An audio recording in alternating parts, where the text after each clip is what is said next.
देहाभिमानपाशेन चिरं बद्धोऽसि पुत्रक बोधोऽहं ज्ञानखङ्गेन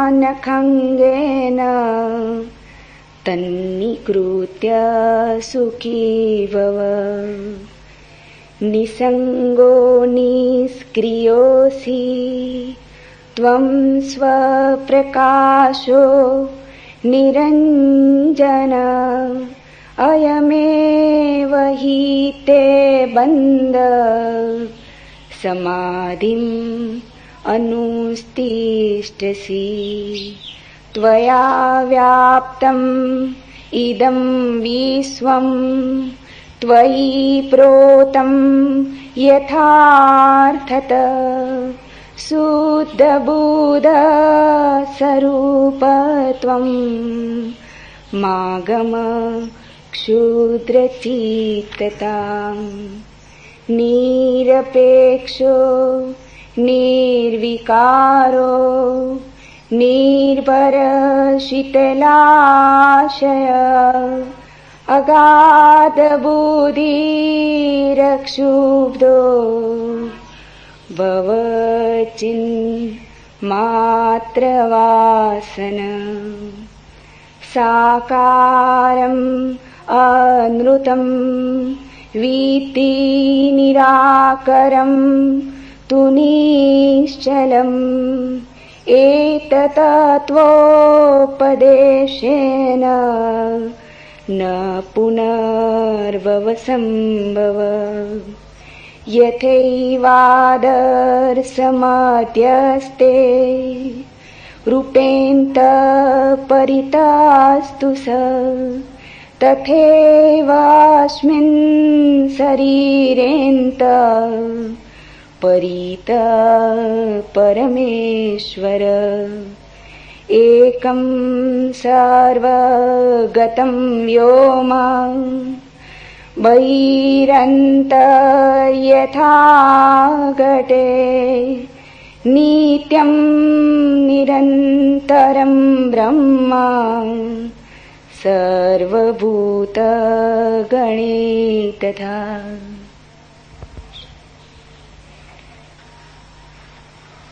पहला सूत्र।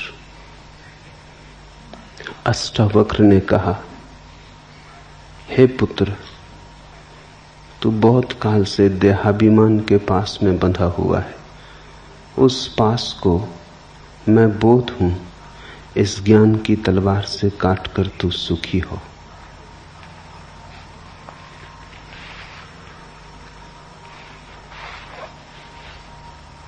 अष्टावक्र की दृष्टि में, और वही शुद्धतम दृष्टि है, आत्यंतिक दृष्टि है। बंधन केवल मान्यता का है, बंधन वास्तविक नहीं है। रामकृष्ण के जीवन में ऐसा उल्लेख है कि जीवन भर तो उन्होंने मां काली की पूजा अर्चना की, लेकिन अंततः उन्हें लगने लगा कि ये तो द्वैत ही है, अभी एक का अनुभव नहीं हुआ। प्रीतिकर है, सुखद है, लेकिन अभी दो तो दो ही बने हैं। कोई स्त्री को प्रेम करता, कोई धन को प्रेम करता, कोई पद को। उन्होंने मां काली को प्रेम किया, लेकिन प्रेम अभी भी दो में बटा है। अभी परम अद्वैत नहीं घटा। पीड़ा होने लगी तो वे प्रतीक्षा करने लगे कि कोई अद्वैतवादी, कोई वेदांती, कोई ऐसा व्यक्ति आ जाए जिससे राह मिल सके। एक परमहंस तोतापुरी गुजरते थे। रामकृष्ण ने उन्हें रोक लिया और कहा, मुझे एक के दर्शन करा दें। तोतापुरी ने कहा, यह कौन सी कठिन बात, दो मानते हो इसलिए दो हैं, मान्यता छोड़ दो। पर रामकृष्ण ने कहा, मान्यता छोड़नी बड़ी कठिन है, जन्म भर उसे साधा। आंख बंद करता हूं, काली की प्रतिमा खड़ी हो जाती, रस में डूब जाता हूं,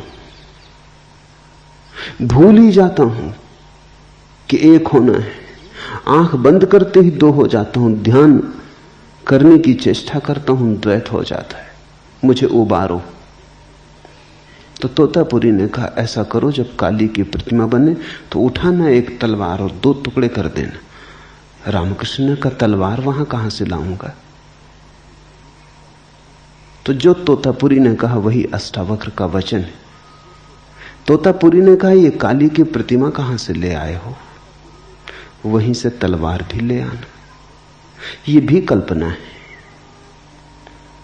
इसे भी कल्पना से सजाया संवारा है, जीवन भर साधा है, जीवन भर पुनरुक्त किया है, तो प्रगाढ़ हो गई है। ये कल्पना ही है। सभी को आंख बंद करके काली तो नहीं आती। ईसाई आंख बंद करता है, वर्षों की चेष्टा के बाद तो क्राइस्ट आते। कृष्ण का भक्त आंख बंद करता है तो कृष्ण आते। बुद्ध का भक्त आंख बंद करता है तो बुद्ध आते। महावीर का भक्त आंख बंद करता है तो महावीर आते। जैन को तो क्राइस्ट नहीं आते, क्रिश्चियन को तो महावीर नहीं आते। जो तुम कल्पना साधते हो वही आ जाती। रामकृष्ण ने काली को साधा है तो कल्पना प्रगाढ़ हो गई। बार बार पुनरुक्ति से, निरंतर निरंतर स्मरण से कल्पना इतनी यथार्थ हो गई है कि अब लगता है काली सामने खड़ी, कोई वहां खड़ा नहीं, चैतन्य अकेला है, यहां कोई दूजा नहीं, दूसरा नहीं। तुम आंख करो बंद, तोतापुरी ने कहा, उठाओ तलवार और तोड़ दो। रामकृष्ण आंख बंद करते, लेकिन आंख बंद करते ही हिम्मत खो जाती।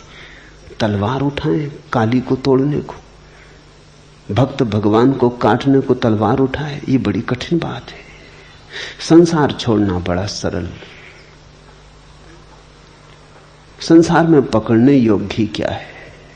लेकिन जब मन की किसी गहन कल्पना को खड़ा कर लिया हो, मन का कोई काव्य जब निर्मित हो गया हो, मन का स्वप्न जब साकार हो गया हो, तो छोड़ना बड़ा कठिन। संसार तो दुख स्वप्न जैसा है। भक्ति के स्वप्न, भाव के स्वप्न दुख स्वप्न नहीं है, बड़े सुखद स्वप्न हैं। उन्हें छोड़ें कैसे, तोड़ें कैसे? आंख से आंसू बहने लगते, गदगद हो जाते, शरीर कपने लगता, मगर वो तलवार न उठती, तलवार की याद ही भूल जाती। आखिर तोतापुरी ने कहा, बहुत हो गया, कई दिन बैठ के, ऐसे न चलेगा, या तो तुम करो या मैं जाता हूं, मेरा समय खराब मत करो, ये खेल बहुत हो गया।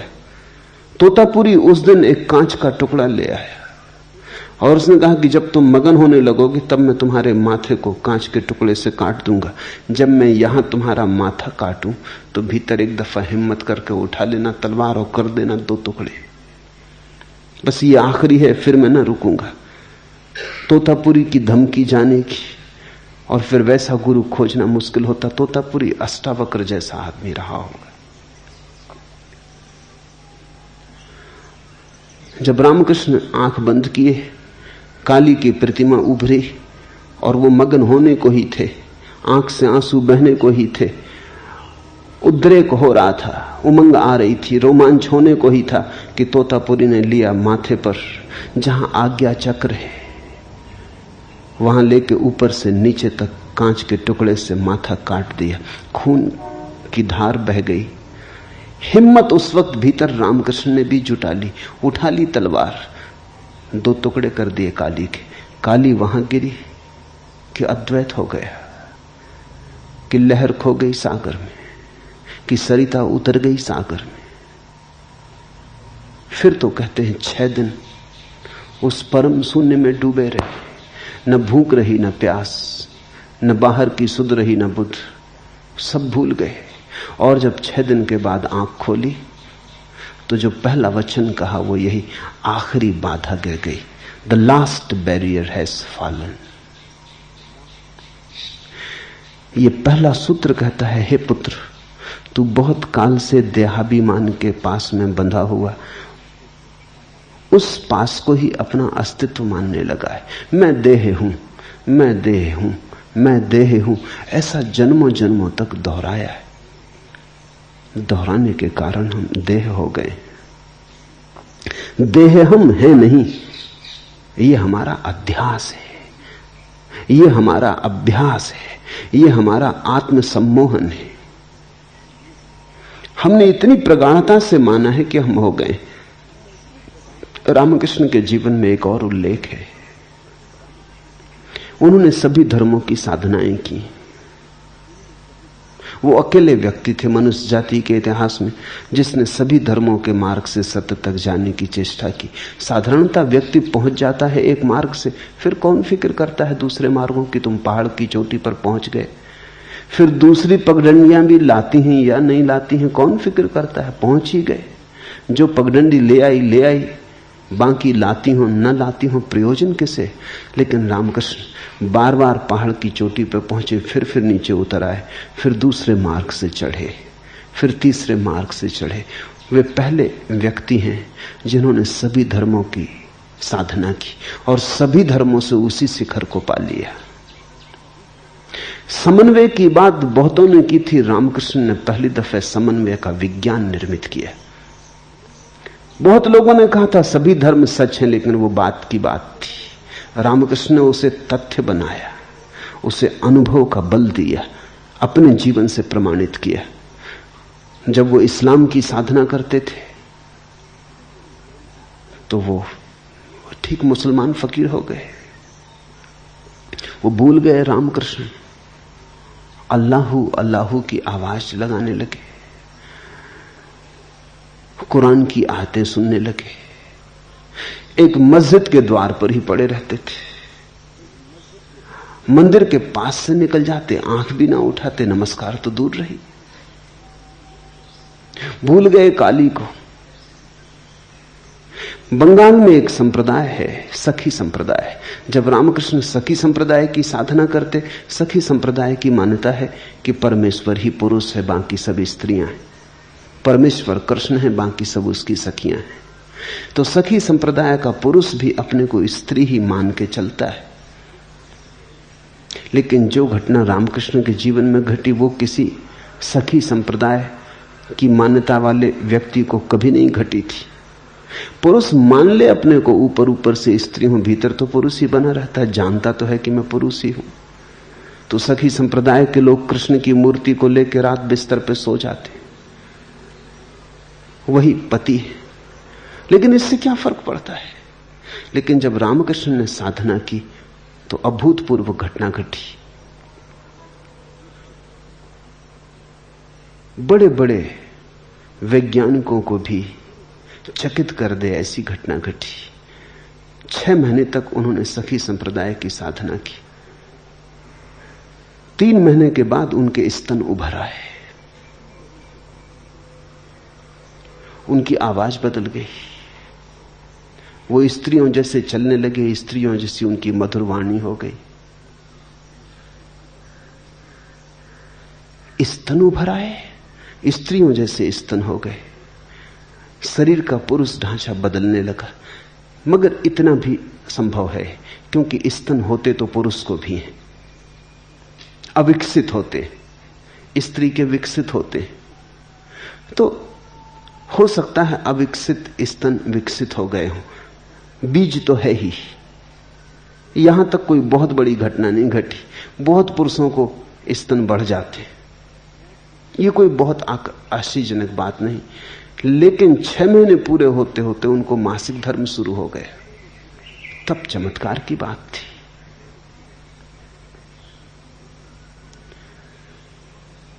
मासिक धर्म का शुरू हो जाना तो शरीर के पूरे शास्त्र के प्रतिकूल है।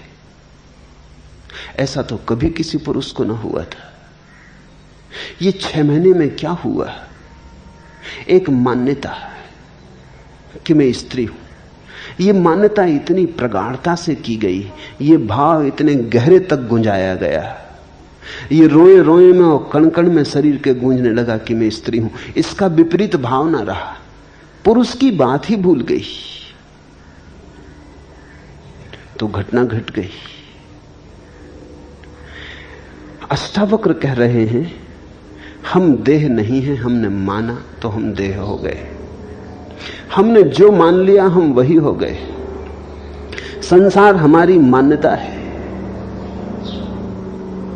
और मान्यता छोड़ दी तो हम तत्क्षण रूपांतरित हो सकते हैं। छोड़ने के लिए किसी यथार्थ को बदलना नहीं, सिर्फ एक धारणा को छोड़ देना है। हम वस्तुतः अगर शरीर होते तो बदलाहट बड़ी मुश्किल थी। हम वस्तुतः शरीर नहीं है, हम वस्तुतः तो शरीर के भीतर छिपा जो चैतन्य है वही, वो जो साक्षी दृष्टा है। देहाभिमान पासेन चिरम बद्धो असि पुत्रक बोधो अहम ज्ञान खड्गेन तन्निकृत सुखी भव। उठा बोध की तलवार, मैं बोध रूप हूं, उठा ऐसे भाव की तलवार और काट डाल इस धारणा को कि मैं देव, फिर तू सुखी है। सारे दुख देह के, जन्म है, बीमारी है, बुढ़ापा है, मृत्यु है, सभी देह के। देह के साथ तादात्म्य है तो देह की सारी पीड़ाओं के साथ भी तादात्म्य है। जब देह जराजीर्ण होती है तो हम सोचते हैं मैं जराजीर्ण हो गया। जब देह बीमार होती है तो हम सोचते हैं मैं बीमार हो गया। जब देह मरण के निकट पहुंचती तो हम घबराते हैं कि मैं मरा। मान्यता, सिर्फ मान्यता। मैंने सुना है मुल्ला नसरुद्दीन एक रात सोया अपनी पत्नी के साथ।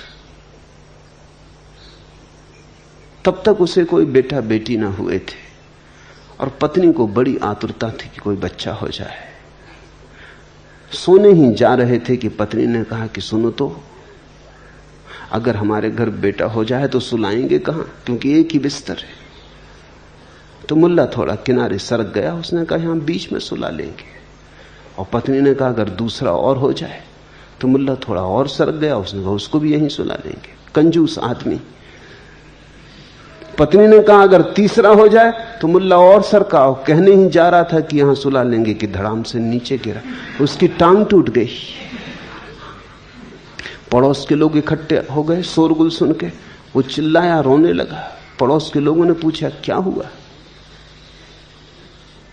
उसने कहा जो बेटा अभी हुआ ही नहीं उसने टांग तोड़ दी। और जब मिथ्या बेटा इतना नुकसान कर सकता है तो सच्चे बेटे का क्या कहना। क्षमा मांगता हूं, बेटा बेटा चाहिए ही नहीं, इतना अनुभव बहुत है। कभी कभी क्या अक्सर हम ऐसे ही जीते, मान लेते, फिर मान के चलने लगते हैं। मान के चलने लगते हैं तो जीवन में वास्तविक परिणाम होने लगते हैं। मान्यता चाहे झूठी हो, बेटे वहां थे नहीं, लेकिन टांग असली टूट गई।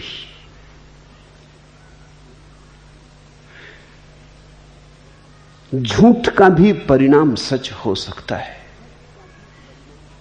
अगर झूठ भी प्रगाढ़ता से मान लिया जाए तो उसके परिणाम यथार्थ में घटित होने लगते हैं। मनस्विद कहते हैं कि इस जगत में जितनी भिन्नताएं दिखाई पड़ती हैं, ये भिन्नताएं यथार्थ की कम है, मान्यता की ज्यादा है। एक मनोवैज्ञानिक हार्वर्ड विश्वविद्यालय में प्रयोग कर रहा था। वो एक बड़ी बोतल ठीक से बंद की हुई, सब तरह से पैक की हुई लेके कमरे में आया अपनी क्लास में। कोई 50 विद्यार्थी। उसने वो बोतल टेबल पर रखी और उसने विद्यार्थियों को कहा कि इस बोतल में अमोनिया गैस है। मैं एक प्रयोग करना चाहता हूं कि अमोनिया गैस का जैसे ही मैं ढक्कन खोलूंगा तो उस गैस की सुगंध कितना समय लेती है पहुंचने में लोगों तक। तो जिसके पास पहुंचने लगे सुगंध वो हाथ ऊपर उठा दे। जैसी सुगंध की उसे पता चले हाथ ऊपर उठा दे। तो मैं जानना चाहता हूं कि कितने सेकंड लगते हैं कमरे के आखिरी पंक्ति तक पहुंचने में। विद्यार्थी सजग होकर बैठ गए। उसने बोतल खोली। बोतल खोलते ही उसने जल्दी से अपनी नाक पर रुमाल रख लिया। Ammonia gas. पीछे हट के खड़ा हो गया। 2 सेकंड नहीं बीते होंगे कि पहली पंक्ति में एक आदमी ने हाथ उठाया, फिर दूसरे ने, फिर तीसरे ने, फिर दूसरी पंक्ति में हाथ उठे, फिर तीसरी पंक्ति में। 15 सेकंड में पूरी क्लास में अमोनिया गैस पहुंच गई। और अमोनिया गैस उस बोतल में थी ही नहीं, वो खाली बोतल थी। धारणा तो परिणाम हो जाता है। मान लिया तो हो गया। जब उसने कहा अमोनिया गैस इसमें है ही नहीं, तब भी विद्यार्थियों ने कहा कि हो या ना हो, हमें गंध आई। गंध मान्यता की आई। गंध जैसे भीतर से ही आई, बाहर तो कुछ था ही नहीं। सोचा तो आई। मैंने सुना है एक अस्पताल में एक आदमी बीमार है। एक नर्स उसके लिए रस लेके आई, संतरे का रस। उस रस लाने वाली नर्स के पहले ही दूसरी नर्स उसे एक बोतल दे गई थी कि इसमें अपनी पेशाब भर के रख दो परीक्षण के लिए। वो थोड़ा मजाकिया आदमी था। उसने उस बोतल में संतरे का रस डाल के रख दिया। जब वो नर्स लेने आई बोतल तो वो जरा चौंकी, क्योंकि ये रंग कुछ अजीब सा था। तो उस आदमी ने कहा तुम्हें भी हैरानी होती, रंग कुछ अजीब सा है, चलो मैं एक दफे और इसे शरीर में से गुजार देता हूं, रंग ठीक हो जाएगा। वो उठा के बोतल और पी गया। कहते हैं वो नर्स बेहोश होकर गिर पड़ी, क्योंकि उसने तो यही सोचा कि ये आदमी पेशाब पिए जा रहा है। फिर से कहता है कि एक दफा और निकाल देते हैं शरीर से तो रंग सुधर जाएगा, ढंग पे हो जाएगा, ये आदमी कैसा है। लेकिन वहां केवल संतरे का रस था। अगर पता हो कि संतरे का ही रस है तो कोई बेहोश न हो जाए। लेकिन ये बेहोशी वास्तविक है, ये मान्यता की है।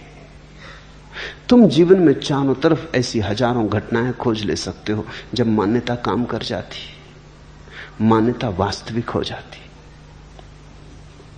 मैं शरीर हूं, ये जन्मों जन्मों से मानी हुई बात है। मान ली तो हम शरीर हो गए, मान ली तो हम क्षुद्र हो गए, मान ली तो हम सीमित हो गए।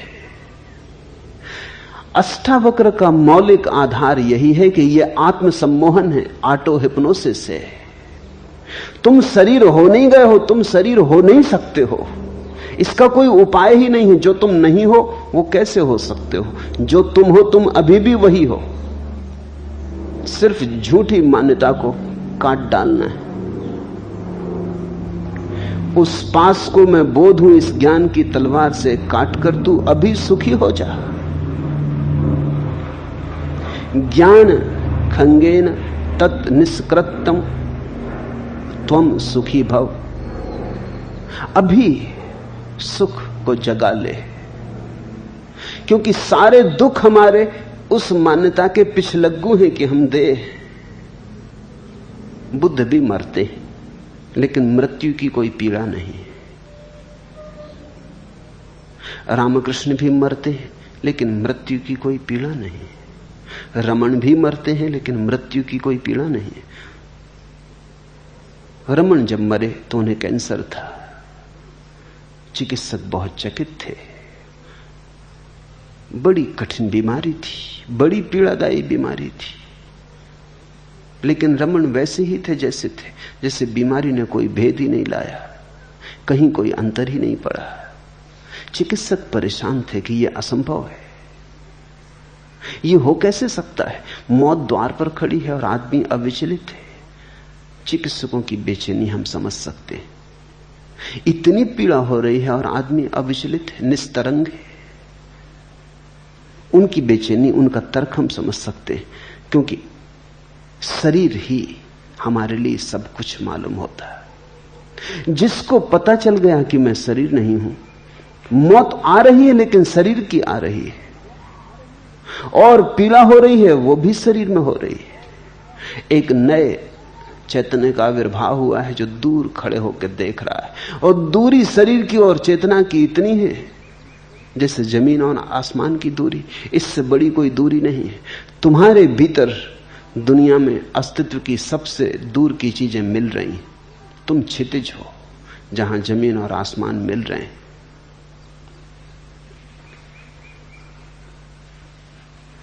जायते अस्ति वर्धते भी परिणमते अपक्षीते विनश्यति। जो उत्पन्न होता है, स्थित है, बढ़ता है, बदलता है, क्षीण होता है और नाश हो जाता है, वह तू नहीं है जो इन सबको देखता है। बचपन देखा तुमने, फिर बचपन को जाते भी देखा। अगर तुम बचपन ही होते तो आज याद भी कौन करता कि बचपन था।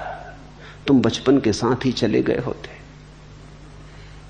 जवानी देखी, जवानी आते देखी, जाते देखी। अगर तुम जवानी ही होते तो आज कौन याद करता। तुम जवानी के साथ ही चले गए होते। तुमने जवानी आते देखी, जाते देखी। स्वभावतः तुम जवानी से भिन्न हो। इतनी सीधी सी बात है, इतनी साफ सुथरी बात है। तुमने पीड़ा देखी, दर्द उठते देखा, दर्द के बादल घिरते देखे अपने चारों तरफ, फिर पीड़ा को जाते भी देखा, दर्द को विसर्जित होते देखा। तुमने दुख देखा, सुख देखा, कांटा चुभा, पीड़ा देखी, कांटा निकला, निस्पीड़ा हुए वह भी देखा। तुम देखने वाले हो, तुम पार खड़े हो, तुम अछूते हो। कोई भी घटना तुम्हें छू नहीं पाती। तुम जल में कमलवत हो। तू असंग है, क्रिया शून्य है, स्वयं प्रकाश है और निर्दोष है। तेरा बंधन यही है कि तू समाधि का अनुष्ठान करता है। ये अद्भुत क्रांतिकारी वचन है। ऐसा क्रांतिकारी वचन दुनिया के किसी शास्त्र में खोजना असंभव है। इसका पूरा अर्थ समझोगे तो गहन अहोभाव पैदा होगा। पतंजलि ने कहा है, चित्त वृत्ति का निरोध योग है। ये योग की मान्य धारणा है कि जब तक चित्त वृत्तियों का निरोध न हो जाए तब तक व्यक्ति स्वयं को नहीं जान पाता। जब चित्त की सारी वृत्तियां शांत हो जाती हैं तो व्यक्ति अपने को जान पाता है। अष्टावक्र पतंजलि के सूत्र के विरोध में कह रहे हैं। अष्टावक्र कह रहे हैं, तू असंग है, क्रिया शून्य है, स्वयं प्रकाश है और निर्दोष है। तेरा बंधन यही है कि तू समाधि का अनुष्ठान करता है। समाधि का अनुष्ठान हो ही नहीं सकता, समाधि का आयोजन हो ही नहीं सकता, क्योंकि समाधि तेरा स्वभाव है। चित्त वृत्ति तो जड़ स्थितियां हैं। चित्त वृत्तियों का निरोध तो ऐसे ही है जैसे किसी आदमी के घर में अंधेरा भरा हो, वो अंधेरे से लड़ने लगे। इसे थोड़ा समझना। ले आए तलवारें, भाले, लठ और लड़ने लगे अंधेरे से। बुला ले जवानों को, मजबूत आदमियों को, धक्के देने लगे अंधेरे को। क्या वो जीतेगा कभी? यद्यपि यह परिभाषा सही है कि अंधेरे का न हो जाना प्रकाश है, लेकिन इस परिभाषा में थोड़ा समझ लेना। अंधेरे का न हो जाना प्रकाश है, यह सच है। चित्त वृत्तियों का शून्य हो जाना योग है, यह सच है। लेकिन बात को उल्टी तरफ से मत पकड़ लेना। अंधेरे का न हो जाना प्रकाश है, इसलिए अंधेरे को ना करने में मत लग जाना। वस्तुतः स्थिति दूसरी तरफ से है। प्रकाश का हो जाना अंधेरे का ना हो जाना है। तुम प्रकाश जला लेना, अंधेरा अपने आप चला जाएगा। अंधेरा है ही नहीं, अंधेरा केवल अभाव है।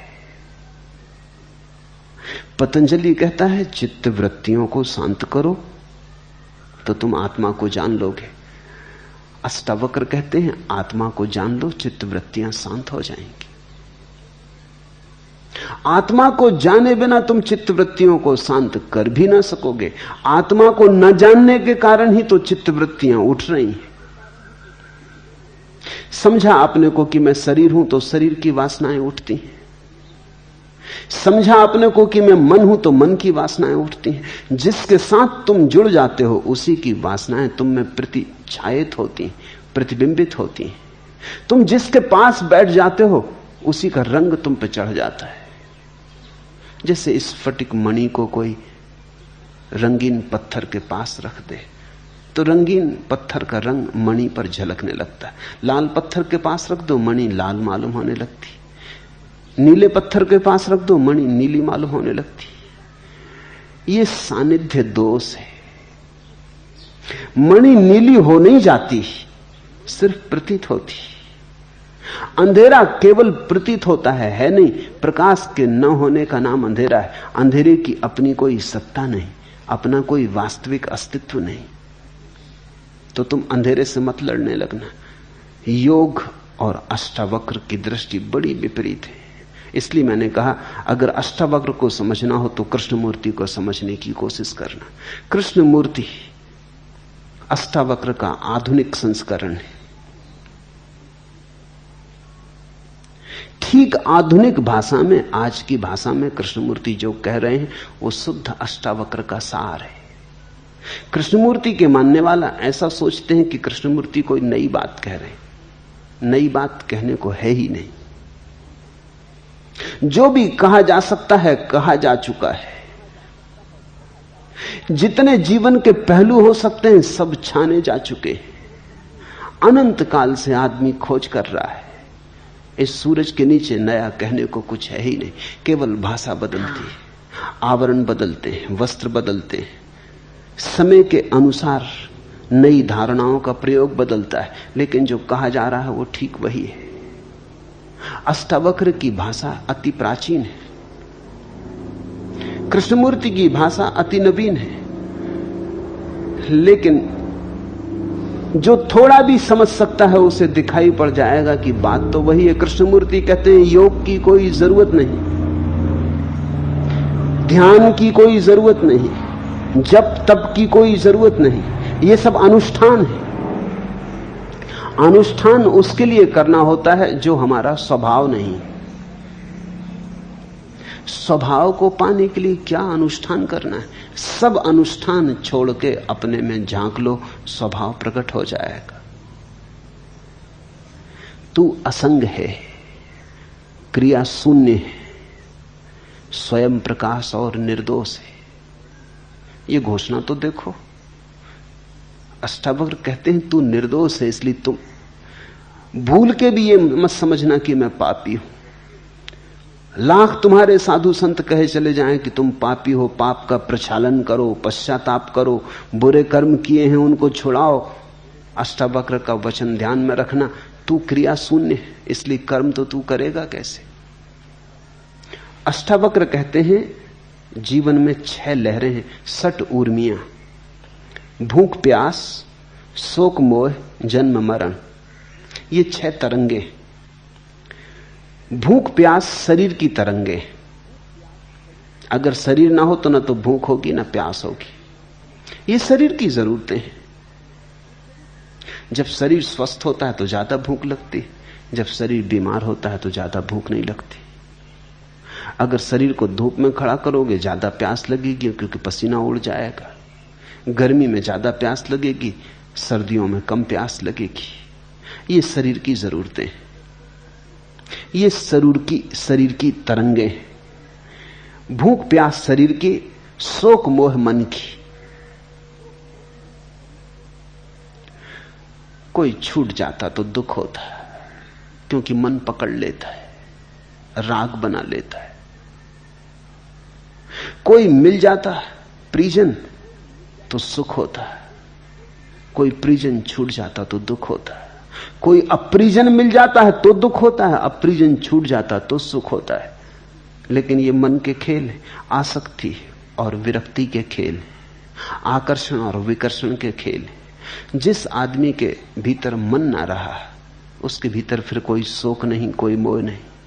ये तरंगे मन की हैं और जन्म मरण तरंगे प्राण की हैं। जन्म होता श्वास के साथ, मृत्यु होती श्वास के विदा होने के साथ। इसलिए जैसे बच्चा पैदा होता है, डॉक्टर फिक्र करता है जल्दी श्वास ले, रोए। रोने का अर्थ केवल इतना ही है कि रोएगा तो श्वास ले लेगा। रोने के झटके में श्वास का द्वार खुल जाएगा, रोने के झटके में बंद फेफड़ा काम करने लगेगा।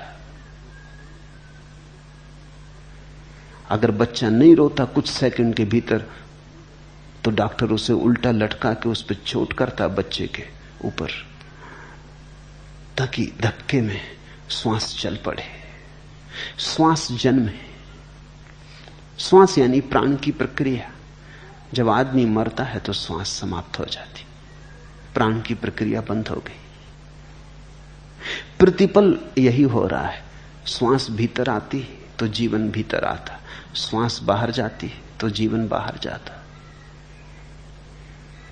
प्रतिपल जन्म और मृत्यु घट रही है। हर आती श्वास जीवन है, हर जाती श्वास मौत है। तो मौत और जन्म तो प्रतिपल घट रहे हैं। ये प्राण की तरंगे हैं। अष्टावक्र कहते हैं ये 60 उर्मियां हैं, तुम इन छहों के पार हो, इनके दृष्टा हो।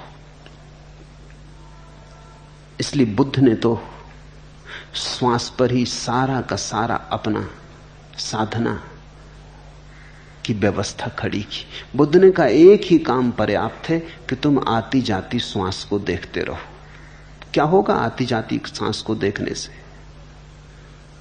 धीरे धीरे अगर तुम जाती श्वास को देखो कि श्वास बाहर गई, आती श्वास को देखो श्वास भीतर आई, तो बीच में तुम थोड़े समय ऐसे भी पाओगे जब श्वास स्थिर हो जाती, ना तो बाहर जाती ना भीतर आती।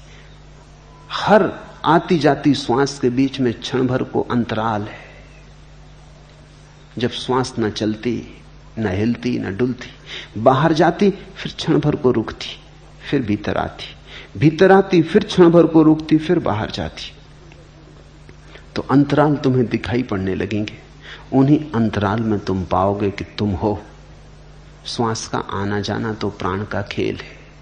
और अगर तुम श्वास को देखने में समर्थ हो गए तो वो जो देखने वाला है वो श्वास से पृथक हो गया, वो श्वास से अलग हो गया। शरीर हमारी बाहर की परिधि है, मन उसके भीतर की परिधि है, प्राण उसके और भी भीतर की परिधि। तो ऐसा भी हो सकता है शरीर अपंग हो जाए, टूट फूट जाए, तो भी आदमी जीता है। मन खंडित हो जाए, विक्षिप्त हो जाए, जड़ हो जाए, तो भी आदमी जीता है। लेकिन बिना श्वास के आदमी नहीं जीता। मस्तिष्क भी निकाल लो आदमी का पूरा, तो भी आदमी जिए चला जाता है। पड़ा रहेगा मगर जीवन रहेगा। शरीर के अंग अंग काट डालो, बस श्वास भर चलती रहे तो आदमी जीता रहेगा। श्वास बंद हो जाए तो सब मौजूद हो तो भी आदमी मर गया। ये 6 तरंगे हैं और इन 6 के पार दृष्टा है। तू असंग है, कोई तेरा संगी साथी नहीं। शरीर भी तेरा संगी साथी नहीं, श्वास भी तेरी संगी साथी नहीं, मन के विचार भी तेरे संगी साथी नहीं। तू असंग है। भीतर ही कोई साथी नहीं, बाहर की तो बात ही क्या, पति पत्नी परिवार मित्र परिजन कोई साथी नहीं। साथ होंगे संगी कोई भी नहीं। साथ होना केवल वाह घटना है, भीतर से किसी से कोई जोड़ बनता नहीं। तू असंग क्रिया शून्य है, इसलिए कर्म के जाल की तो बात ही मत उठाओ। अगर अष्टावक्र से तुम ये पूछोगे कि आप कहते हो अभी अभी हो सकती मुक्ति, तो कर्मों का क्या होगा? जन्म जन्म तक पाप किए उनका क्या होगा? उनसे छुटकारा कैसे होगा? अष्टावक्र कहते हैं तुमने कभी किए ही नहीं। भूख के कारण शरीर ने किया होगा कुछ, प्राण के कारण प्राण ने किया होगा कुछ, मन के कारण मन ने किया होगा कुछ। तुमने कभी कुछ नहीं किया, तुम सदा से असंग अकर्म में हो। कर्म तुमसे कभी हुआ नहीं, तुम सारे कर्मों के दृष्टा हो। इसलिए इसी क्षण मुक्ति हो सकती। ख्याल करना, अगर कर्मों के सारे जाल को हमें तोड़ना पड़े तो शायद मुक्ति कभी भी ना हो सकेगी, असंभव। अनंत काल में हमने कितने कर्म किए, उनका कुछ लेखा जोखा करो। अगर उन सब कर्मों से छूटना पड़े तो उन कर्मों से छूटने में अनंत काल लगेगा, और ये जो अनंत काल छूटने में लगेगा, इसमें भी तुम बैठे थोड़ी रहोगे, कुछ तो करोगे। तो कर्म तो फिर होते चले जाएंगे, तो ये श्रृंखला तो अंतहीन हो जाएगी। इस श्रृंखला का तो कोई कभी समाप्ति आने वाली नहीं, इसमें से कोई निष्कर्ष आने वाला नहीं। अष्टावक्र कहते हैं, अगर कर्मों से मुक्त होना पड़े फिर मुक्ति होती हो तो मुक्ति कभी होगी ही नहीं। लेकिन मुक्ति होती है। मुक्ति का होना इस बात का सबूत है कि आत्मा ने कर्म कभी किए ही नहीं। ना तो तुम पापी हो, ना तुम पुण्यात्मा हो, ना तुम साधु हो, ना तुम असाधु हो, ना तो कहीं कोई नरक है और ना कहीं कोई स्वर्ग है। तुमने कभी कुछ किया नहीं, तुमने सिर्फ सपने देखे, तुमने सिर्फ सोचा है। तुम भीतर सोए रहे, शरीर करता रहा। जिन शरीरों ने कर्म किए थे वो जा चुके, उनका फल तुम्हारे लिए कैसा। तुम तो भीतर सोए रहे, मन ने कर्म किए, जिस मन ने किए वो प्रतिपल जा रहा है। मैंने सुना है एक भूतपूर्व महाराजा ने देखा कि ड्राइंग रूम गंदा है, तो नौकर झनकू को डांटा, कहा बैठक में मकड़ी के जाले लगे, तुम दिन भर क्या करते हो। झनकू ने कहा, हुजूर जाला कोनो मकड़ी लगाई होई, हम तो अपन कुठरिया में ओंघात रहे। तुम तो ओंघाते रहे भीतर, जाला कोनो मकड़ी लगाई होई। शरीर ने जाले बुने, मन ने जाले बुने, प्राण ने जाले बुने। तुम तो सोए रहे। जागो, जागते ही तुम पाओगे तुमने तो कभी कुछ किया नहीं। तुम तो करना भी चाहो तो कुछ कर नहीं सकते। अकर्म तुम्हारा स्वभाव है, अकर्ता तुम्हारी स्वाभाविक दशा है। तू असंग, क्रिया शून्य, स्वयं प्रकाश और निर्दोष है। ये सुनी घोषणा, तू निर्दोष है। तो जो कुछ तुम्हें सिखाया हो पंडितों ने, पुरोहितों ने, फेंको, तुम निर्दोष हो। उनकी सिखावन ने बड़े खतरे किए, तुम्हें पापी बना दिया, तुम्हें हजार तरह की बातें सिखा दी कि तुम ऐसे बुरे हो, तुमने दीनता भर दी और अपराध का भाव भर दिया। तुम निर्दोष हो, निरपराधी हो। तेरा बंधन यही है कि तू समाधि का अनुष्ठान करता है। इस वचन की क्रांति तो देखो। तेरा बंधन यही है कि तू समाधि का अनुष्ठान करता है, कि तू आयोजन करता है कि समाधि कैसे फले, फूल कैसे लगे ध्यान के, मुक्ति कैसी हो, अनुष्ठान। ते बंधा ही समाधिम अनुतिष्ठसी, यही तेरा बंधन है। उठा तलवार बोध की और काट दे। तो यहां तुम्हें साफ हो जाएंगी दो बातें कि योग का एक मार्ग है और बोध का बिल्कुल दूसरा मार्ग है। बोध के मार्ग का प्राचीन नाम है सांख्य। सांख्य का अर्थ होता है बोध। योग का अर्थ होता है साधन। सांख्य का अर्थ होता है सिर्फ जागना है, बस कुछ करना नहीं। योग का अर्थ होता है बहुत कुछ करना है, तब जागरण घटेगा। योग में साधन है, सांख्य में सिर्फ साध्य है। मार्ग नहीं है, केवल मंजिल है। क्योंकि मंजिल से तुम कभी गए ही नहीं कहीं और, तुम अपने भीतर के मंदिर में ही बैठे हो। आना नहीं है वापस, इतना ही जानना है कि कभी गए ही नहीं।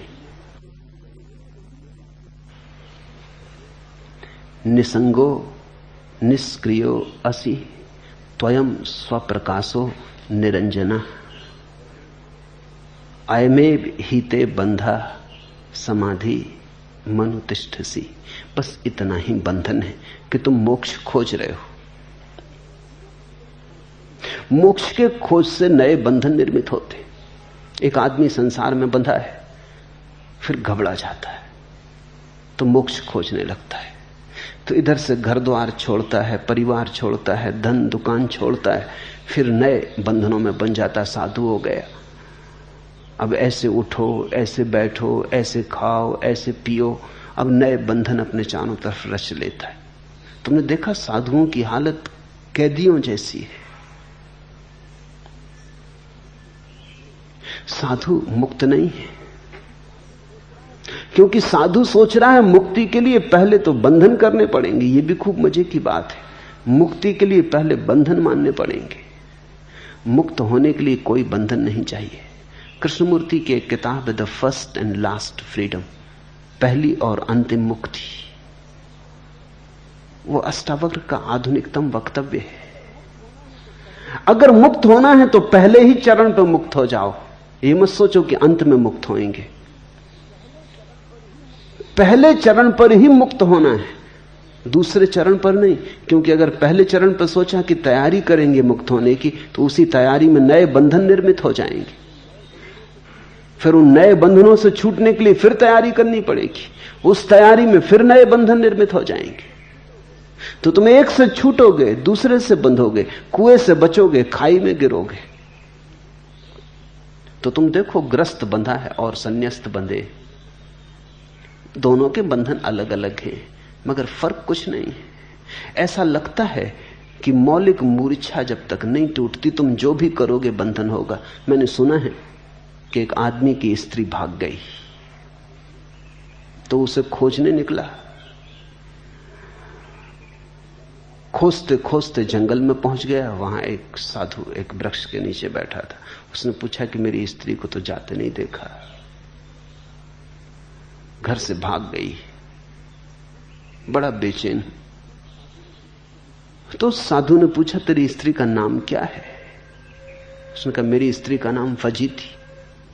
साधु ने कहा फजीती? तूने भी खूब नाम रखा।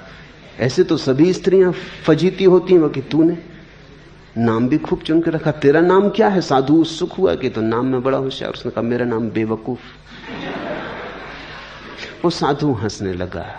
उसने कहा तू खोजबीन छोड़, तू तो जहां बैठ जाएगा फजीतियां वहीं आ जाएंगी।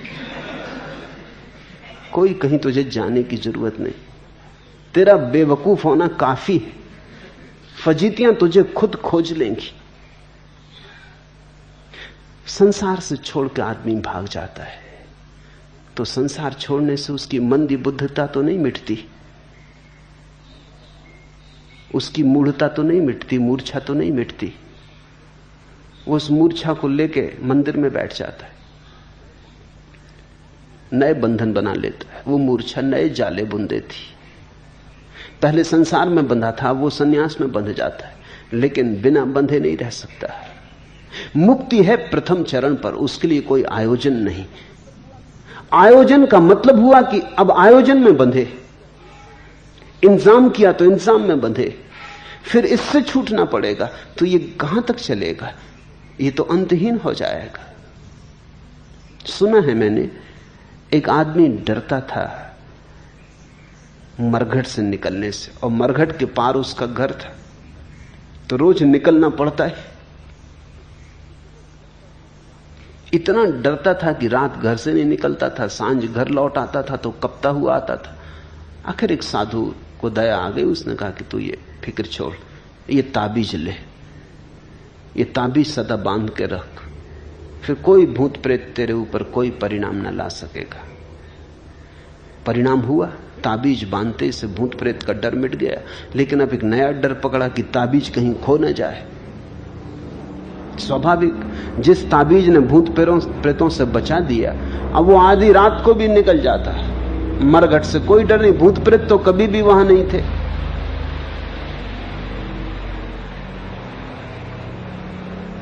अपना ही डर था। ताबीज ने डर से तो छुड़वा दिया, लेकिन नया डर पकड़ गया कि ताबीज कहीं खो न जाए। तो स्नान गृह में भी जाता तो ताबीज लेके जाता, बार बार ताबीज को टटोल के देख लेता। अब वो इतना भयभीत रहने लगा कि रात सोए तो डरे कि कोई ताबीज ना खोल ले, कोई ताबीज चुरा ना ले जाए, क्योंकि ताबीज उसकी जिंदगी हो गई। डर अपनी जगह कायम रहा, भूत का न रहा तो ताबीज का हो गया। अब अगर कोई इसको ताबीज की जगह कुछ और दे दे तो क्या फर्क पड़ने वाला है? इस आदमी की भयभीत दशा तो नहीं बदलती। भूत का थोड़ी प्रश्न है, भय का प्रश्न है। तो तुम भय को एक जगह से दूसरी जगह हटा सकते हो। बहुत से लोग इसी तरह का बालीवाल का खेल खेलते रहते हैं। गेंद इधर से उधर फेंकी, उधर से इधर आई, बस फेंकते रहते, खेलते रहते, और इस बीच जिंदगी गुजरती चली जाती। अष्टावक्र कहते हैं समाधि का अनुष्ठान ही बंधन का कारण है। अगर तुझे मुक्त होना है तो मुक्त होने की घोषणा कर, आयोजन नहीं। इसलिए मैं कहता हूं इस वचन की क्रांति को देखो। यह वचन अनूठा है, यह बेजोड़ है। अष्टावक्र कहते हैं अभी और यहीं घोषणा करो मुक्त होने की, तैयारी मत करो। यह मत कहो कि पहले तैयार होंगे फिर, क्योंकि फिर तैयारी बांध लेगी, फिर तैयारी को कैसे छोड़ोगे? एक रोग से छूटते हैं, दूसरा रोग पकड़ जाता है। ये तो कंधे बदलना हुआ। तुमने देखा लोग मरघट ले जाते हैं लाश को तो कंधे बदल लेते हैं। एक कंधे पर रखे रखे थक गए तो दूसरे कंधे पर रख ली, थोड़ी देर राहत मिलती, फिर दूसरा कंधा दुखने लगता तो फिर बदल लेते। ऐसे तो तुम जन्मों जन्मों से कर रहे हो, बस ये सिर्फ राहत मिलती है, इससे परम विश्राम नहीं मिलता। छोड़ो मुर्दों का ढोना, घोषणा करो। अगर तुम चाहो तो एक क्षण में, क्षण के एक अंश में घोषणा हो सकती है। मुझसे लोग पूछते हैं कि आप हर किसी को संन्यास दे देते? मैं कहता हूं कि हर कोई हकदार है, सिर्फ घोषणा करने की बात है। कुछ और करना थोड़ी है, सिर्फ घोषणा करनी। इस घोषणा को अपने हृदय में विराजमान करना है कि मैं संन्यास्त हूं तो तुम संन्यास्त हो गए, कि मैं मुक्त हूं तो तुम मुक्त हो गए। तुम्हारी घोषणा तुम्हारा जीवन है। घोषणा करने की हिम्मत करो। क्या छोटी मोटी घोषणाएं करनी? घोषणा करो अहम ब्रह्मास्मि, मैं ब्रह्म हूं। तुम ब्रह्म हो गए। आगे के सूत्र में अष्टावक्र कहते हैं यह संसार तुझसे व्याप्त है, तुझी में प्रोया है। तू यथार्थ शुद्ध चैतन्य स्वरूप है, अतः क्षुद्र चित्त को मत प्राप्त हो। क्या छोटी छोटी बातों से जुड़ता है? कभी जोड़ लेता ये मकान मेरा, ये देह मेरी, ये धन मेरा, ये दुकान मेरी। क्या क्षुद्र बातों से मन को जोड़ रहा है? त्वा व्याप्तमिदं विश्वम त्वयि प्रोतम यथार्थता। तुझसे ही सारा सत्य ओतप्रोत है, तुझसे ही सारा ब्रह्म व्याप्त है। शुद्ध बुद्ध स्वरूपस्त्वम मां गम क्षुद्र चित्तताम। क्यों छोटी छोटी बातों को घोषणा करता है? बड़ी घोषणा कर, एक घोषणा कर। शुद्ध चैतन्य स्वरूप हूं, शुद्ध बुद्ध स्वरूप हूं, क्षुद्र चित्त को मत प्राप्त हो। हमने बड़ी छोटी छोटी घोषणाएं की हैं, जो हम घोषणा करते हैं वही हम हो जाते हैं। इस दृष्टि से भारत का अनुदान जगत को बड़ा अनूठा है, क्योंकि भारत ने जगत में सबसे बड़ी घोषणाएं की हैं। मंसूर ने मुसलमानों की दुनिया में घोषणा की अनल हक, मैं सत्य हूं, उन्होंने मार डाला। उन्होंने कहा यह आदमी जरूरत से बड़ी घोषणा कर रहा है। मैं सत्य हूं यह तो केवल परमात्मा कह सकता है, आदमी कैसे कहेगा। लेकिन हमने अष्टावक्र को मार नहीं डाला, न हमने उपनिषद के ऋषियों को मार डाला जिन्होंने कहा अहम ब्रह्मास्मि, क्योंकि हमने एक बात समझी कि आदमी जैसी घोषणा करता है वैसा ही हो जाता है। तो फिर छोटी क्या घोषणा करनी? जब तुम्हारी घोषणा पर ही तुम्हारे जीवन का विस्तार निर्भर है, तो परम विस्तार की घोषणा करो, विराट की घोषणा करो, विभु की, प्रभु की घोषणा करो। इससे छोटी पे क्यों राजी होना? इतनी कंजूसी क्या? घोषणा में ही कंजूसी कर जाते हो। फिर कंजूसी कर जाते हो तो वैसे हो जाते हो। क्षुद्र मानोगे तो क्षुद्र हो जाओगे, विराट मानोगे तो विराट हो जाओगे। तुम्हारी मान्यता तुम्हारा जीवन है, तुम्हारी मान्यता तुम्हारी जीवन की शैली है। तू निरपेक्ष, अपेक्षा रहित है, निर्विकार है, स्वनिर्भर चिदघन रूप है, शांति और मुक्ति का स्थान है, अगाध बुद्धि रूप है, क्षोभ शून्य है, अथा चैतन्य मात्र में निष्ठा वाला हो। एक निष्ठा पर्याप्त है, साधना नहीं निष्ठा, साधना नहीं श्रद्धा। इतनी निष्ठा पर्याप्त है कि मैं चैतन्य मात्र हूं। इस जगत में यह सबसे बड़ा जादू है। मनस्विद कहते हैं कि अगर किसी व्यक्ति को बार बार कहो कि तुम बुद्धिहीन हो, वो बुद्धिहीन हो जाता। जितने लोग दुनिया में बुद्धिहीन दिखाई पड़ते हैं, ये सब बुद्धिहीन नहीं, ये हैं तो परमात्मा। इनको बुद्धिहीन जतला दिया गया, बतला दिया गया है। इतने लोगों ने इनको दोहरा दिया है और इन्होंने भी इतनी बार दोहरा लिया है कि बुद्धू हो गए। जो बुद्ध हो सकते थे वो बुद्धू होकर रह गए। मनस्वित कहते हैं किसी आदमी को तुम राह पे मिलो, वो भला चंगा है, तुम देखते उससे कहो अरे तुम्हें क्या हो गया, चेहरा पीला है, बुखार है, देखें हाथ, बीमार हो, तुम्हारे पैर कपते से मालूम पड़ते। पहले तो वो इंकार करेगा क्योंकि उसने सोचा भी नहीं था क्षण भर पहले तक। वो कहेगा नहीं नहीं मैं बिल्कुल ठीक हूं, आप कैसी बातें कर रहे हैं, ठीक है आपकी मर्जी। फिर थोड़ी देर बाद दूसरा आदमी उसको मिले और कहे अरे चेहरा पीला पड़ गया, क्या मामला है। अब वो इतनी हिम्मत से न कह सकेगा कि मैं बिल्कुल ठीक हूं। वो कहेगा हां कुछ तबीयत खराब। वो राजी होने लगा, हिम्मत उसकी खिसकने लगी। फिर तीसरा आदमी मिले और कहे कि अरे अब तो वो घर ही लौट जाएगा कि मैं तबीयत मेरी ज्यादा खराब है, अब बाजार जाने से कुछ सार नहीं। तुमने कहानी सुनी कि एक ब्राह्मण एक बकरी को खरीद के लाता था। 3-4 लफंगों ने उसे देखा और उन्होंने सोचा कि इसकी बकरी तो छीनी जा सकती, लेकिन ब्राह्मण मजबूत था और छीनना आसान मामला न था। तो उन्होंने सोचा कि थोड़ी कूटनीति करो। एक उसे मिला राह के किनारे और कहा कि गजब, ये कुत्ता कितने में खरीद लाए। उस आदमी ने, ब्राह्मण ने कहा कुत्ता, तू अंधा तो नहीं है, पागल कहीं के, बकरी है, बाजार से खरीद के ला रहा हूं, 50 रुपए खर्च किए। उसने भाई तुम्हारी मर्जी, लेकिन तुम जानो ब्राह्मण होके कुत्ते को कंधे पे लिए, भाई मुझको तो कुत्ता दिखाई पड़ता, हो सकता है मेरी गलती हो। ब्राह्मण चला सोचता हुआ कि आदमी भी कैसा है, मगर उसने एक बार टटोल के बकरी के पैर देखे, बकरी ही है। दूसरे किनारे पर राह के दूसरा उन्हीं का सगा साथी खड़ा था। उसने कहा कि कुत्ता तो गजब का खरीदा।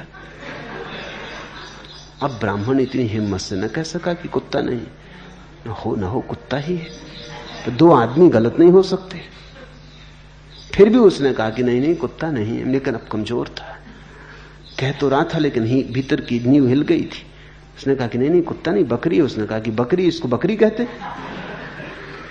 तो फिर परिभाषा बदलनी पड़ेगी। ब्राह्मण देवता, अगर इसको बकरी कहते हैं तो फिर कुत्ता किसको कहेंगे। वैसे आपकी मर्जी, आप पंडित आदमी हैं, हो सकता है बदल दें। नाम की तो बात है, चाहे कुत्ता कहो चाहे बकरी कहो, रहेगी तो कुत्ता ही, कहने से कुछ नहीं होता। वो आदमी तो चला गया, ब्राह्मण ने उतार के बकरी नीचे रख के देखी, बिल्कुल बकरी है, बिल्कुल बकरी जैसी बकरी है, आंखें मीड़ी, रास्ते के किनारे लगे नल से पानी से आंखें धोई, क्योंकि अपना पड़ोस करीब आता जाता और लोग देख लें कि ब्राह्मण कुत्ता सिर पे लिए है तो पूजा पांडित्य को धक्का लगेगा। पूजा करवाते हैं लोग, ना करवाएंगे लोग पागल समझेंगे। मगर फिर देख दाख के उसने सब तरह की बकरी है, मगर इन दो आदमियों को क्या हुआ।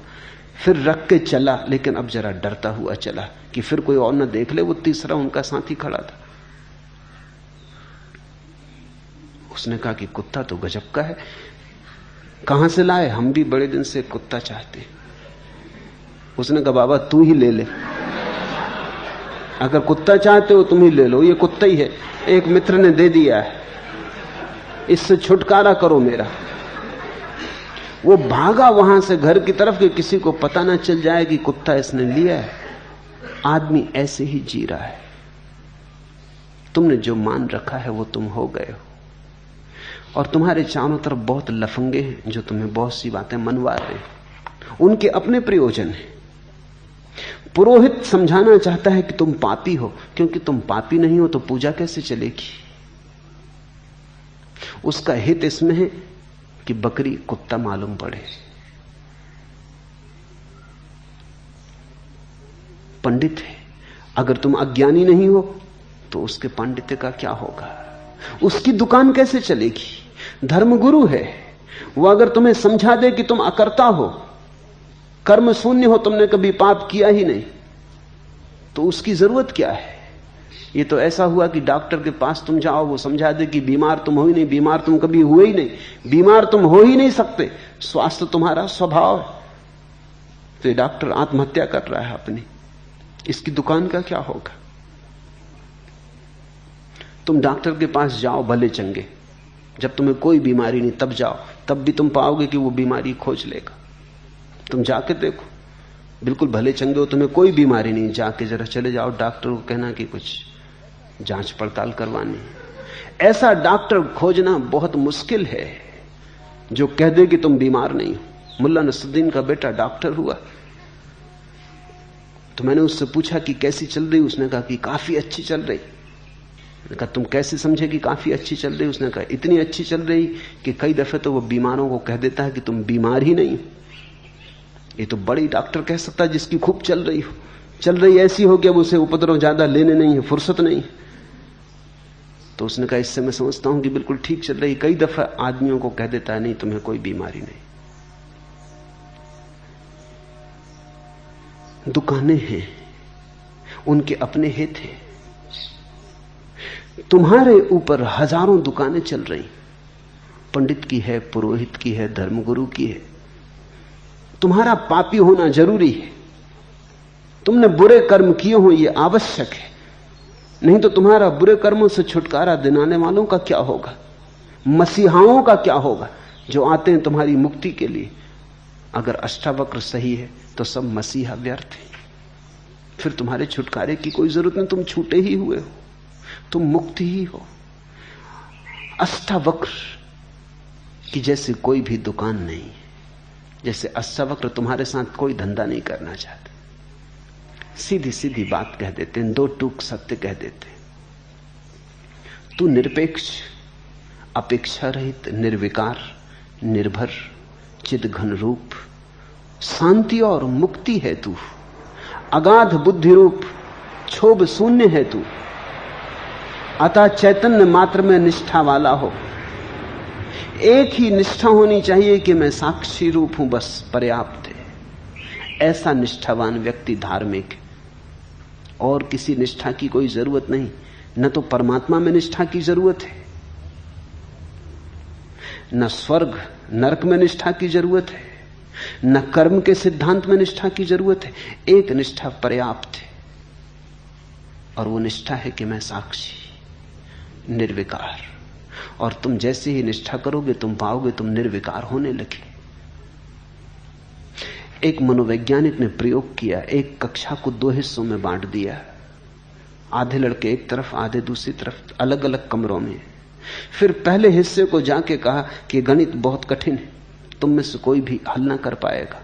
एक गणित लिखा बोर्ड पर और कहा ये इतना कठिन है कि तुम्हारी तो सामर्थ्य नहीं, तुमसे आगे की कक्षा के विद्यार्थी भी इसको हल नहीं कर सकते।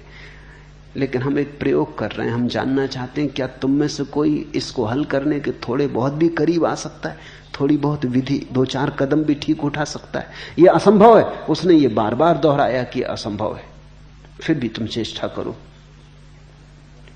दूसरे कमरे में गया, उसी वर्ग के आधे लड़के, वही बोर्ड पर उसने गणित लिखा और कहा कि यह प्रश्न इतना सरल है कि यह असंभव है कि तुम में से कोई इसे हल ना कर पाए। तुमसे नीची कक्षाओं के लड़कों ने हल कर लिया है, तो इसलिए नहीं दे रहे हैं कि तुम्हारी कोई परीक्षा करनी, तुम तो हल कर ही लोगे, ये इतना सरल है। सिर्फ हम ये जानना चाहते हैं कि क्या एकांश विद्यार्थी ऐसा भी है तुम्हारी कक्षा में जो इसमें भी भूल चूक कर जाए। सवाल वही, कक्षा वही, बड़े अंतर आए परिणाम में। पहले वर्ग में 15 लड़कों में से केवल 3 लड़के हल कर पाए, दूसरे वर्ग में 15 में से 12 ने हल किया, केवल 3 हल न कर पाए। इतना बड़ा अंतर। सवाल वही, उस सवाल के साथ जो भाव दिया गया वो परिणामकारी हुआ। अष्टावक्र तुमसे नहीं कहते कि धर्म दुसाध्य है, अष्टावक्र कहते हैं बड़ा सरल है। जो दुसाध्य कहते हैं वो दुसाध्य बना देते, जो कहते हैं बड़ा असंभव है, खड़क की धार, वो तुम्हें घबरा देते। जो कहते हैं ये तो हिमालय पे चढ़ने जैसा है, इसमें तो विरले चढ़ पाते, तुम छोड़ ही देते फिक्र कि विरले तो अपन है नहीं, ये अपने बस की बात नहीं, तो चढ़ें विरले, हम झंझट में ना पड़ेंगे। हम स्वागत करते हैं विरलों का, जाएं, मगर हम सीधे साधे आदमी, हमें तो इसी घाटी में रहने दो। अष्टावक्र कहते हैं ये बड़ा सरल है, ये इतना सरल है कि तुम्हें कुछ करने की भी जरूरत नहीं, सिर्फ जाग के देखना पर्याप्त है। ये मनुष्य की मेधा की अंतिम घोषणा है, ये मनुष्य की अंतिम संभावनाओं के प्रति मनुष्य को सजग करना है। धर्म मनुष्य की प्रतिभा का आखिरी चमत्कार है। अगर तुलना करनी हो तो राजनीति मनुष्य की प्रतिभा का निकृष्टतम रूप है और धर्म मनुष्य की प्रतिभा का श्रेष्ठतम रूप। ऐसा हुआ, एक राजनेता सख्त बीमारी से उठा तो डॉक्टर ने सलाह दी 2-3 महीने तक आप कोई भी दिमागी काम न करें। राजनेता ने पूछा, डॉक्टर साहब यदि थोड़ी राजनीति इत्यादि करूं तो कोई आपत्ति है? डॉक्टर ने कहा नहीं, बिल्कुल नहीं, राजनीति आप जितनी चाहे करें, बस दिमागी काम बिल्कुल ना करें। राजनीति में दिमागी काम है भी नहीं, राजनीति में तो हिंसा है, प्रतिभा नहीं, छीन झपट है, संघर्ष है, शांति नहीं, चैन नहीं, बेचैनी है, महत्वाकांक्षा है, ईर्ष्या है, आक्रमण है, आत्मा नहीं। धर्म अनाक्रमण है, अहिंसा है, प्रतियोगिता मुक्ति है, संघर्ष नहीं, समर्पण है, किसी से छीनना नहीं है, अपना जो है उसकी घोषणा करनी है। अपना ही इतना काफी है कि किसी से छीनना क्या है। छीनते तो वे ही हैं जिन्हें अपना पता नहीं, टुकड़े टुकड़ों के लिए लड़ते हैं और परमात्मा भीतर विराजमान है। टुकड़े टुकड़ों के लिए मरते हैं और परम विस्तार भीतर मौजूद है। सागर मौजूद है, बूंदों के लिए तरसते हैं। जिन्हें अपना पता नहीं वही राजनीति में होते हैं। और जब मैं राजनीति कहता हूं तो मेरा मतलब इतना ही नहीं कि वे लोग जो राजनीतिक पार्टियों में, राजनीति से मेरा मतलब है वे सभी लोग जो किसी तरह के संघर्ष में, वो धन का संघर्ष हो तो धन की राजनीति, पद का संघर्ष हो तो पद की राजनीति, त्याग का संघर्ष हो तो त्याग की राजनीति। त्यागियों में बड़ा संघर्ष होता है कि कोई दूसरा त्यागी हाथ ना मार ले। ओलंपिक चलता रहता त्यागियों का कि कोई महात्मा बड़ा ना हो जाए, तो एक महात्मा दूसरे महात्मा को हराने में लगा है। वो तो अगर कभी भारत में कभी ओलंपिक हो तो उसमें महात्माओं की भी प्रतियोगिता होनी चाहिए। लेकिन जहां भी प्रतियोगिता है वहीं राजनीति है। राजनीति का मूल स्वर है कि मेरे पास नहीं और दूसरों के पास है, छीन के ही मेरे पास हो सकेगा। लेकिन जो तुम दूसरे से छीनते हो वो तुम्हारा कब होगा, कैसे होगा? छीना हुआ तुम्हारा कैसे होगा? जो छीना गया है वो छीना जाएगा। आज नहीं कल तुमसे कोई दूसरा छीन लेगा, और अगर कोई भी ना छीन पाया तो मौत तो निश्चित छीन लेगी। तुम्हारा तो सिर्फ वही है जो किसी से बिना छीने तुम्हारा है, तो फिर मौत भी ना छीन पाएगी। तुम्हारा तो वही है जो जन्म के पहले तुम्हारा था, मौत के बाद भी तुम्हारा होगा। उस एक की खोज करो, और उस एक की खोज के लिए साधन तक की जरूरत नहीं। अष्टावक्र कहते सिर्फ सजगता, सिर्फ साक्षी भाव।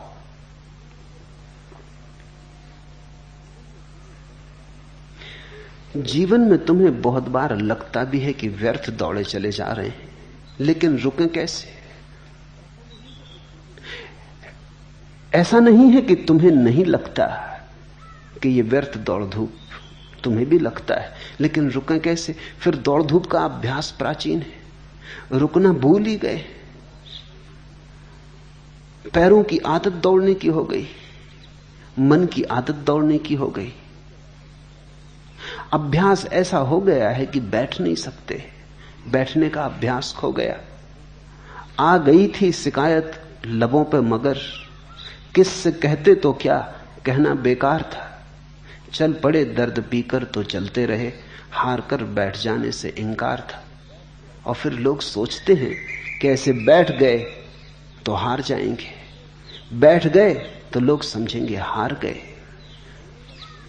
बैठ गए तो लोग समझेंगे अरे पलायनवादी, भगोड़े। बैठ गए तो लोग, जो भीड़ जा रही है हजारों की, वो निंदा से देखेगी, तो लोग चलते रहते। शिकायत बहुत बार आ जाती मन में कि सब व्यर्थ मालूम होता, लेकिन किससे कहो, कौन समझेगा? यहां सभी तुम्हारे जैसे हैं, कोई किसी से कहता नहीं, अपने अपने घाव छिपाए लोग चलते रहते। आ गई थी शिकायत लबों पे मगर किससे कहते तो क्या, कहना बेकार था। कोई अष्टावक्र मिले, कोई बुद्ध मिले तो कहने का कोई सार, किससे कहना? यहां चल पड़े दर्द पीकर तो चलते रहे। दर्द पी पी के लोग चलते रहते। हार कर बैठ जाने से इंकार था, और ये अहंकार की धारणा हो जाती कि हार के बैठने का मतलब तो गए, डूब गए, मर गए। चलते रहो, कुछ ना कुछ करते रहो, कुछ ना कुछ पाने की चेष्टा में लगे रहो, नहीं तो खो जाओगे। और मिलता उन्हें जो बैठ जाते, मिलता उन्हें है जो रुक जाते। परमात्मा भागने से नहीं मिलता, रुकने से मिलता है। इसलिए अष्टावक्र कहते परम विश्रांति में मिलता है। कभी थोड़ा बैठो, कभी घड़ी भर खोज के सिर्फ बैठो, कुछ मत करो।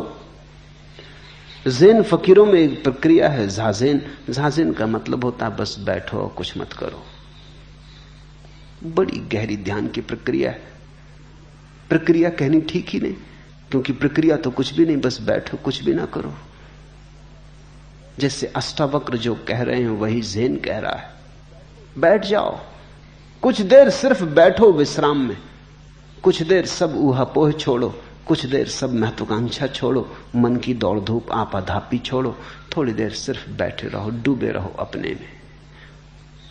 धीरे धीरे तुम्हारे भीतर एक प्रकाश फैलना शुरू होगा। शुरू में शायद न दिखाई पड़े, ऐसे ही जैसे तुम भरी दोपहरी में घर लौटते हो तो घर के भीतर अंधेरा मालूम होता है, आंखें धूप की आदी हो गई। थोड़ी देर बैठते हो, आंखें राजी हो जाती हैं, तो फिर प्रकाश मालूम होने लगता है। धीरे धीरे कमरे में प्रकाश हो जाता है। ऐसा ही भीतर है। बाहर बाहर चले जन्मों तक तो भीतर अंधेरा मालूम होता है। पहली दफा जाओगे तो कुछ भी न सूझेगा, अंधेरा ही अंधेरा। घबराना मत, बैठो, थोड़ा आंख को राजी होने दो भीतर के लिए। ये आंख की पुतलियां धूप के लिए आदी हो गई हैं। तुमने ख्याल किया, धूप में जब तुम जाते हो तो आंख की पुतलियां छोटी हो जाती।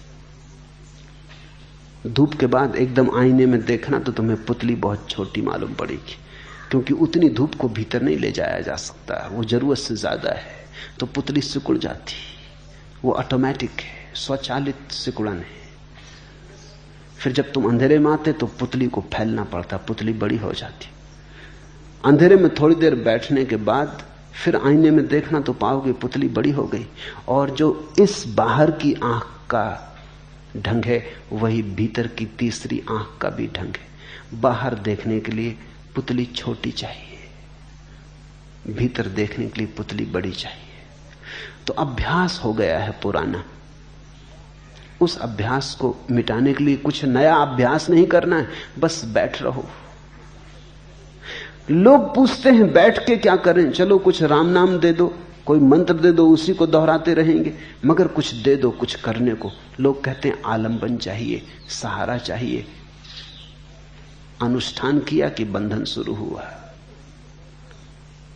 सिर्फ बैठो। बैठने का भी मतलब ये नहीं कि बैठो ही, खड़े भी रह सकते हो, लेट भी सकते हो। बैठने से मतलब इतना कुछ ना करो, थोड़ी देर 24 घंटे में अकर्ता हो जाओ, अकर्मण्य हो जाओ, खाली रह जाओ। होने दो, जो हो रहा है, संसार बह रहा है बहने दो, चल रहा है चलने दो, आवाज आती है आने दो, रेल निकले, हवाई जहाज चले, शोरगुल हो, होने दो, तुम बैठे रहो। एकाग्रता नहीं, तुम सिर्फ बैठे रहो। समाधि धीरे धीरे तुम्हारे भीतर सघन होने लगेगी। तुम अचानक समझ पाओगे अष्टावक्र का अर्थ क्या है, अनुष्ठान रहित होने का अर्थ क्या है। साकार को मिथ्या जान, निराकार को निश्चल नित्य जान। इस यथार्थ तत्व उपदेश से पुनः संसार में उत्पत्ति नहीं होती, जिसको बुद्ध ने कहा है अनागामिन। ऐसा व्यक्ति जब मरता है तो फिर वापस नहीं आता, क्योंकि वापस तो हम अपनी आकांक्षा के कारण आते हैं, राजनीति के कारण आते हैं, वापस तो हम वासना के कारण आते हैं। जो ये जान के मरता है कि मैं सिर्फ जानने वाला हूं, उसका फिर कोई आगमन नहीं होता। वो इस व्यर्थ के चक्कर से छूट जाता है, आवागमन से। साकार को मिथ्या जान, साकारम अनृतम विद्धि, निराकारम निश्चलम विद्धि। निराकार को निश्चल नित्य जान। जो हमारे भीतर आकार है वही भ्रांत है, जो हमारे भीतर निराकार है वही सत्य। देखा कभी पानी में भंवर पड़ती? भंवर क्या है? पानी में ही उठी एक लहर है, फिर शांत हो जाती तो भंवर कहां खो जाती? भंवर थी नहीं, पानी में ही एक तरंग थी, पानी में ही एक रूप उठा था। ऐसे ही हम परमात्मा में उठी एक तरंग है, तरंग खो जाती, कुछ भी पीछे छूटता नहीं, राख भी नहीं छूटती, निशान भी नहीं छूटता। जैसे पानी पे तुम कुछ लिखो, लिखते ही मिट जाता है, ऐसी ही जीवन की सारी आकार की स्थितियां तरंगे मात्र हैं। जिस तरह दर्पण अपने में प्रतिबिंबित रूप के भीतर और बाहर स्थित है, उसी तरह परमात्मा इस शरीर के भीतर और बाहर स्थित है। तुमने देखा दर्पण के सामने तुम खड़े होते हो, प्रतिबिंब बनता है, बनता है कुछ दर्पण में, प्रतिबिंब बनता है, यानी कुछ भी नहीं बनता। तुम हट गए, प्रतिबिंब हट जाता है। दर्पण जैसा था वैसा ही है, जैसे का तैसा। तुम्हारे सामने होने से दर्पण में प्रतिबिंब बना था, हट जाने से हट गया, लेकिन दर्पण में न तो कुछ बना और न कुछ हटा, दर्पण अपने स्वभाव में रहा। यह सूत्र कहता है अष्टावक्र का कि जैसे दर्पण के सामने खड़े हो, दर्पण में प्रतिबिंब बनता है, लेकिन प्रतिबिंब वस्तुतः बनता है क्या? बना हुआ प्रतीत होता है। प्रतिबिंब से धोखा मत खा जाना। बहुत लोग धोखा खाते प्रतिबिंब से। और ये सूत्र कहता है कि प्रतिबिंब के चारों तरफ दर्पण है, बाहर भीतर। प्रतिबिंब में दर्पण ही दर्पण है और कुछ भी नहीं है। ऐसा ही उसी तरह परमात्मा इस शरीर के भीतर और बाहर स्थित है। परमात्मा भीतर, परमात्मा बाहर, परमात्मा ऊपर, परमात्मा नीचे, परमात्मा पश्चिम, परमात्मा पूरब, परमात्मा दक्षिण, परमात्मा उत्तर, सब तरफ वही एक है। उस विराट के सागर में उठी हम छोटी भंवरें, छोटी तरंगे। अपने को तरंग मान के मत उलझ जाना, अपने को सागर ही मानना। बस इतनी ही मान्यता का भेद है बंधन और मुक्ति में। जिसने अपने को तरंग समझा वो बंध गया, जिसने अपने को सागर समझा वो मुक्त हो गया।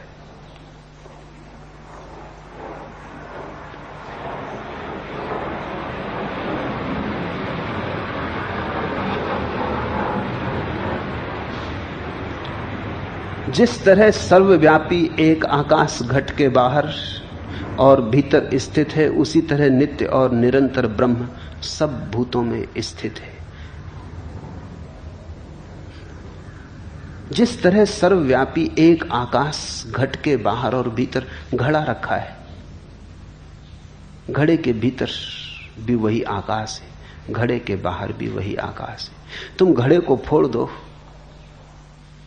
तो आकाश नहीं फूटता, तुम घड़े को बना लो तो आकाश बिगड़ता नहीं। घड़ा तिरछा हो, गोल हो, कैसा ही आकार हो, इससे आकाश पर कोई आकार नहीं चढ़ता।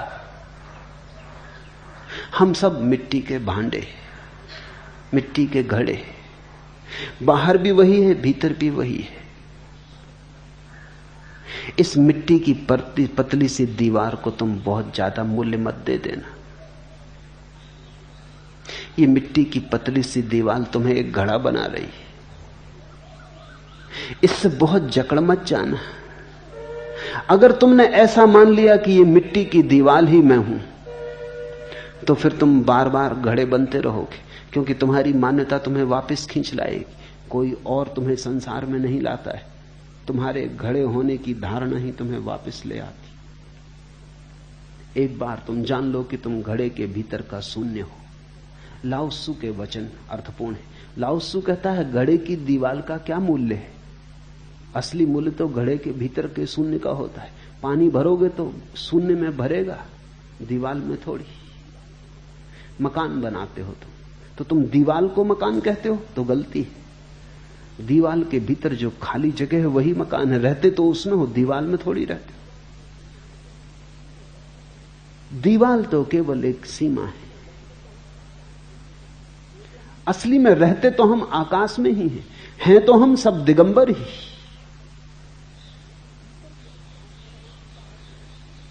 भीतर के आकाश में रहो कि बाहर के आकाश में, दीवार के कारण कोई फर्क थोड़ी पड़ता है। दीवार आज है, कल गिर जाएगी, आकाश सदा है। तो तुम भूल से घर को अगर दीवार समझ लेते हो और घड़े को अगर मिट्टी की परत समझ लेते हो और अपने को अगर देह समझ लेते हो, तो बस यही बंधन है। जरा सी गलती पढ़ने में जीवन के शास्त्र को और सब गलत हो जाता है। बड़ी छोटी सी भूल है।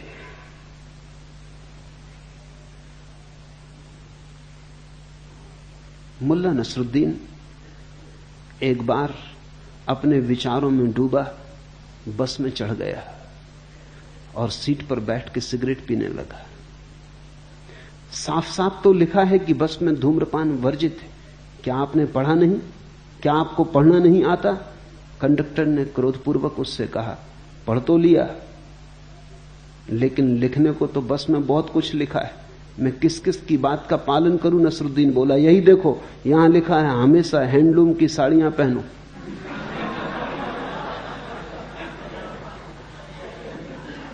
जरा सा ऐसी भूलों से सावधान होना जरूरी है। शरीर बहुत करीब है, इसलिए शरीर की भाषा पढ़ लेनी बहुत आसान है। और शरीर इतना करीब है कि उसकी छाया भीतर के दर्पण पे पड़ती, प्रतिबिंब बनता है। लेकिन तुम शरीर में हो, शरीर नहीं। शरीर तुम्हारा है, तुम शरीर के नहीं। शरीर तुम्हारा साधन है, तुम साध्य हो। शरीर का उपयोग करो, मालकियत मत खो दो। शरीर के भीतर रहते हुए भी शरीर के पार रहो, जल में कमलवत। हरिओम तत्सत। आज इतना है।